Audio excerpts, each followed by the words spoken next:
கச்சத்தீவு முதல்ல இந்தியாவோடதே இல்லை. கச்சத்தீவு எங்களோடது, எங்கள் பாட்டன் சேதுபதி மன்னனோடது. அப்போ இந்த நிலப்பரப்பு முதல்ல ஒன்றா இருந்தது இல்லைல்ல, இப்படி ஒருங்கிணைக்கப்பட்டது.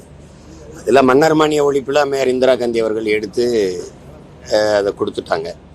அது காரணம் இங்கே பாகிஸ்தான், சீனா அந்த பக்கத்தில் ஆதிக்கம் செலுத்தக்கூடாதுன்னு தெற்காசிய பிராந்தியத்தில் இலங்கையை தன் கட்டுப்பாட்டில் வச்சுக்கணுன்ட்டு எங்களுடைய நிலப்பரப்பை லஞ்சமாக கொடுத்தது தான். இப்போ பாராளுமன்றத்தில் பேசி ஒரு தீர்மானம் போட்டு அப்படிலாம் கொடுக்காம தன்னிச்சையாக எடுத்து கொடுத்துட்றாங்க. அதனால வந்த பின்விளைவுகள் உங்களுக்கு தெரியும். ஒரு ஒப்பந்தத்தில் 99 ஆண்டுக்கு அப்படி லீஸுக்கு மாதிரி கொடுத்தது அது உங்களுக்கு தெரியும். இப்போ அது யாரும் பேச முடியல. அவர் ஒன்றும் தெரியாமல், வரலாறு தெரியாமல் பேசிட்டுக்கிறாரு. அவங்க இதுன்னு இந்தியா இதில் நாட்டின் பிரதம அமைச்சர் கூட அந்த அரசியலுக்காக பயன்படுத்திக்கிறாங்க.